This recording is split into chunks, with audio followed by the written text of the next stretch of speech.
उत्तर प्रदेश में मानसून जमकर बरस रहा है। यूपी के ज्यादातर जिलों में बारिश का दौर जारी है, तो वहीं मौसम विभाग ने पूर्वी और पश्चिमी यूपी के कई हिस्सों में भारी बारिश की चेतावनी दी है। इस दौरान गरज चमक के साथ तेज हवाएं भी चल सकती हैं। यूपी में मानसून का इंतजार खत्म हो गया है। आम लोगों को भीषण गर्मी से राहत मिली है, तो वहीं बादल भी जमकर बरस रहे हैं। बलरामपुर, ललितपुर, गोंडा, गोरखपुर, अयोध्या में पिछले कई घंटों से रुक रुक कर बारिश हो रही है। वहीं राजधानी लखनऊ समेत कई जिलों में बादलों ने डेरा डाल रखा है। कहीं बूंदाबांदी तो कहीं बारिश का दौर जारी है। मौसम विभाग ने प्रदेश के कई जिलों में गरज के साथ बारिश की संभावना जताई है। जिन प्रमुख जिलों में बारिश की संभावना जताई गई है उनमें पूर्वी उत्तर प्रदेश के बलिया, देवरिया, बस्ती, गोरखपुर, संत कबीर नगर, कुशीनगर, महाराजगंज, सिद्धार्थनगर और गोंडा शामिल है। वहीं पश्चिमी यूपी के सहारनपुर, बिजनौर, मुरादाबाद, रामपुर, बरेली और पीलीभीत में भी तेज बारिश का पूर्वानुमान है। मध्य और दक्षिणी यूपी में प्रयागराज, प्रतापगढ़, वाराणसी, जौनपुर, चंदौली, सोनभद्र, मिर्जापुर और आसपास के क्षेत्रों में भी बारिश हो सकती है। मौसम विभाग ने प्रदेश के 53 जिलों में वज्रपात की आशंका भी जताई है। वहीं कई जिलों में तेज हवाएं भी चलने की आशंका जताई गई है। झमाझम बारिश की तस्वीरें गोरखपुर से सामने आई है, जहां बारिश के साथ मानसून का इंतजार खत्म हुआ। गोरखपुर में बीती रात से लगातार बारिश हो रही है। बारिश की वजह से एक तरफ तापमान में कमी आने से गर्मी से राहत मिली है, तो वहीं बारिश की वजह से लोगों को मुश्किलों का सामना भी करना पड़ रहा है। लगातार बारिश लगातार रात से ही हो रही है और खासतौर पे जो निर्माण कार्य चल रहे हैं, जैसे नजदीक चौराहे पे हम खड़े हैं, यहाँ पे खरोड़ा फाटक से रोड बना हुआ, तो माननीय मुख्यमंत्री की तरफ से निरीक्षण किया गया था। यहाँ पे एंड टू एंड कनेक्टिविटी का इशू है, पीडब्ल्यूडी को निर्देशित किया गया है। माननीय महापौर जी के द्वारा इधर स्पोर्ट्स कॉलेज के पास खजांची पे भी निरीक्षण किया गया है, वहाँ पे पीडब्ल्यूडी को निर्देशित किया गया है ताकि वो अच्छे से जल्दी काम करें। देखिए, उस कार्य के लिए हम लोग बारिश में निकले हुए हैं और हम लोग लगभग 3 घंटों से जो है यहाँ चक्कर ही काट रहे हैं और जहाँ जल जमाव है वहाँ उचित व्यवस्था करने की कोशिश की जा रही है। जहाँ पीडब्ल्यूडी की वजह से कुछ जगह पे ब्लॉकेज थे, उनको भी हटवाया गया है। शहर के कई इलाकों में जल जमाव से आम जनजीवन अस्त व्यस्त हो गया है। गोरखपुर की बात करें तो गोरखपुर में बीती मध्य रात्रि से ही झमाझम बारिश हो रही है, जिससे गोरखपुर के लोगों की मुश्किलें भी बढ़ रही हैं। यहाँ गोरखपुर के कई इलाकों में बारिश का पानी भर जाने से लोगों के आवागमन में जहां दिक्कतें आ रही हैं, तो वहीं राप्ती का जल स्तर भी बढ़ता नजर आ रहा है। बीते शाम राप्ती के जल स्तर को 71 सेंटीमीटर ज्यादा दर्ज किया गया। नेपाल से पानी छोड़े जाने के बाद राप्ती का जल स्तर बढ़ा है, तो वहीं जिला प्रशासन और आपदा विभाग भी कमर कस के लोगों के राहत कार्य में जुटा हुआ है। बाढ़ प्रभावित क्षेत्रों में एनडीआरएफ और एसडीआरएफ की टीमों को लगाया गया है, जिससे आम लोगों की जिंदगी के साथ कोई हानि न हो, इसके लिए फोर्स तैनात है। लगातार बारिश के बाद ललितपुर में भी आम जनजीवन अस्त व्यस्त हो गया है। लगातार बारिश की वजह से बांधों के गेट खोलकर पानी की निकासी की जा रही है, जिससे नदियों का जलस्तर बढ़ गया है। शहर से लेकर ग्रामीण इलाकों में बाढ़ जैसे हालात पैदा हो गए हैं। कई घरों में पानी घुस गया है, तो कई इमारतें भी ध्वस्त हुई हैं। शहर के स्टेशन रोड के पास एक पुरानी क्लिनिक भर-भराकर अचानक जमींदोज हो गई। वहीं कोरबास में 2 घर गिरने से किसान बेघर हो गए। शहर के मोहल्ला तालाबपुरा समेत कई इलाकों की सड़कें तालाब में तब्दील हो गई। ये मानसून की पहली बारिश है और पहली ही बारिश ने यहाँ के लोगों को जनजीवन अस्त व्यस्त कर दिया है। आपको बता दें, ललितपुर के जो नगर पालिका ललितपुर है, यहाँ के कई मोहल्लों में पानी इतना भर गया कि मोहल्लों की गलियाँ बिल्कुल तालाब बनती हुई नज़र आई हैं। वहीं पे कल रेलवे स्टेशन तालबेहट का जो अस्थायी पुल बना हुआ था वो भी बह गया था। और आपको बता दें, यहाँ पर 3 से 4 गाँव में मकान भी गिरे हैं। उधर ललितपुर के ही नेहरू नगर अंबेडकर पार्क के पास मोहल्ले में जलभराव से स्थानीय लोगों की परेशानी बढ़ गई है। स्थानीय महिलाओं ने कलेक्ट्रेट में ज्ञापन देकर जलभराव की समस्या से छुटकारा दिलाने की मांग की है। रोड नहीं डाल रहा, हमारा पार सर बिल्कुल नहीं चल रहा है। जाकर है डीएम के पास जाओ, अभी तमाम बजट नहीं आया।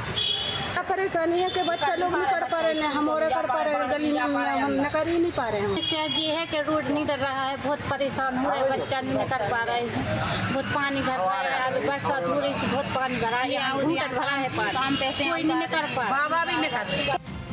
प्रभु श्री राम की नगरी अयोध्या में भी बारिश का दौर जारी है। अयोध्या में सुबह करीब 4 बजे से रुक रुक कर बारिश हो रही है। मॉनसून की पहली अच्छी बारिश से रामनगरी का माहौल पूरी तरह से बदल गया है। तपती गर्मी और उमस से परेशान लोगों को राहत मिली है। शहर में हरियाली निखर आई है और गलियों में ठंडी हवाओं के साथ रिमझिम बारिश का सिलसिला जारी है। रामनगरी अयोध्या में भी पिछले 8 घंटे से रुक रुक कर बारिश हो रही है। शहर से लेकर ग्रामीण क्षेत्र तक चारों तरफ बारिश हुई है। ये आषाढ़ का महीना है और आषाढ़ के महीने में किसानों को पानी की बेहद ज़रूरत होती है, क्योंकि ये आषाढ़ के महीने में किसान अपने खेतों में धान की फसल लगा रहा होता है। अगर हम बात करें गर्मी से, तो इस बरसात से गर्मी से लोगों को काफ़ी राहत मिली है, तापमान में गिरावट आती है। नरेंद्र देव कृषि विश्वविद्यालय के मौसम विभाग की माने तो अभी ऐसी ही बदली छाई रहेगी और रुक रुक कर बारिश होती रहेगी। देवरिया में भी मानसून मेहरबान है। मानसून की पहली बारिश से आम लोगों को जहां उमस भरी गर्मी से राहत मिली, तो वहीं किसानों के चेहरे खिल उठे हैं। लगातार 2 दिनों से हो रही बारिश ने जहां शहर में लोगों को सुकून दिया है, तो वहीं किसानों के चेहरे खुशी से खिल उठे हैं। किसानों ने तुरंत धान की रोपाई का काम शुरू कर दिया है, लेकिन खाद की उपलब्धता को लेकर चिंता जताई है। किसानों का कहना है कि समय पर खाद उपलब्ध हो जाए तो रोपाई का काम बिना बाधा के पूरा किया जा सकेगा। देवरिया जनपद में मानसून के आने से किसानों के चेहरे पे खुशी झलक रही है। वहीं देवरिया जनपद में जो शहर के अंदर रहने वाले लोग हैं, उनके अंदर भी चेहरे पे खुशी आ गई है, क्योंकि उमस भरी गर्मी से परेशान थे और मानसून के आने से लगातार 2 दिनों से बारिश हो रही है। देख सकते हैं मेरे पीछे जो किसान का खेत है जलमग्न हो चुका है। लोग खेतों में अपने धान की रोपाई शुरू कर दिए हैं। आइए किसान है, मैं इनसे बात करूंगा कि इस समय जो बारिश हुई है, बारिश को लेकर क्या कहना चाहते हैं? बारिश के लिए हम यही कहना चाहते हैं कि बहुत बढ़िया मौसम कर दिए हैं, बारिश हो गया है। हम लोग खेती के लिए अपना रोपाई शुरू कर दिए हैं। खाद की समस्या है, उपलब्ध हो जाए बस, हम लोगों का कोई दिक्कत ही नहीं रह जाएगा। अच्छा, जो बारिश हो रहा है, बारिश से इस समय आप लोगों को, किसानों को क्या लाभ मिला है? लाभ यही मिला है हम लोगों को, मतलब बहुत अच्छी लाभ मिली है कि हाँ पानी के लिए सुविधा हम लोगों को हो गया है। तेल नहीं खर्च करना पड़ रहा है, अपना रोपाई आप लोग कर रहे हैं। रमेश जो एक गांव के किसान हैं, उन्होंने बताया कि बारिश होने से खेतों में जल भराव हो गया है। जल भराव के कारण हम लोग को जो ईंधन खर्च होते थे, जो पैसा लगता था पानी चलाने के लिए, उससे राहत मिली है। और ये यहाँ तक कि इन्होंने रोपाई शुरू कर दिया और खाद को लेकर समस्या बताए हैं। उन्होंने उत्तर प्रदेश सरकार से खाद को लेकर बात कही है कि समय से उपलब्ध हो जाए, ताकि हम लोग की अपनी बुआई सुचारू रूप से कर सके। बलरामपुर में रविवार रात 12 बजे के बाद मौसम ने करवट ली। झमाझम बारिश ने लोगों को गर्मी और उमस से राहत दी। रात में तेज बारिश और सोमवार सुबह हल्की फुहारों से मौसम सुहाना हो गया। किसानों को बारिश में सबसे अधिक लाभ मिला है।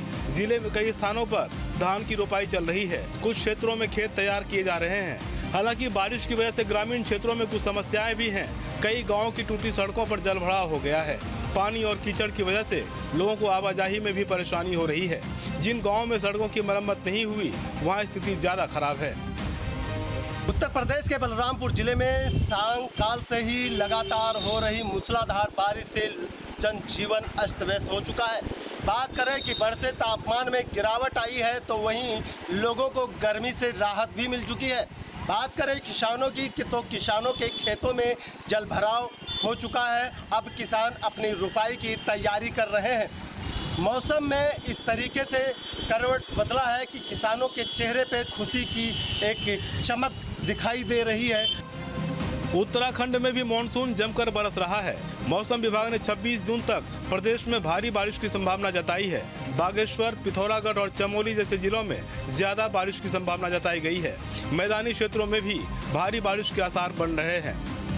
मौसम विभाग की भविष्यवाणी है कि 23 तारीख से 26 तारीख तक उत्तराखंड में भारी बारिश होगी।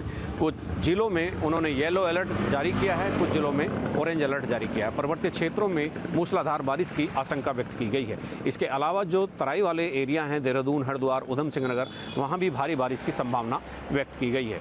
पिछले 2-3 दिनों में अलग अलग जगहों पर पॉकेट वाइज भारी बारिश देखने को मिली है। यहाँ तक कि देहरादून राजधानी में भी जोरदार बारिश हुई और 2-3 दिनों तक लगातार बारिश होती रही। हालांकि आज सुबह से बारिश यहाँ नहीं है, लेकिन आज 23 तारीख से 26 तारीख तक का आधे हिस्से में ऑरेंज अलर्ट और आधे हिस्से में येलो अलर्ट का एक येलो अलर्ट जारी किया गया है। मौसम विभाग ने फोरकास्टिंग में अपनी ये भी कहा है कि आपदा प्रबंधन विभाग चारधाम यात्रा में आने वाले यात्रियों की सुरक्षा सुनिश्चित कर ले और उनके लिए भी कोई एडवाइजरी जारी कर दे। हालांकि आपदा प्रबंधन विभाग पहले से ही एक एडवाइजरी पर्यटकों के लिए जारी कर चुका है। यानी कुल मिलाकर यूपी और उत्तराखंड में मानसून जमकर बरस रहा है। लोगों को गर्मी से निजात मिली है, पर स्थानीय प्रशासन की लापरवाही से आम लोगों को इससे परेशानी का सामना भी करना पड़ रहा है। Team news state. जहां भक्ति है हर शब्द में, कथाओं में छुपे हैं दिव्य रहस्य और ज्योतिष देता है जीवन को दिशा। धर्म से जुड़ी हर बातों को जानने के लिए हमारे चैनल स्तुति को सब्सक्राइब करें। चैनल पर जाने के लिए इस लिंक पर क्लिक करें।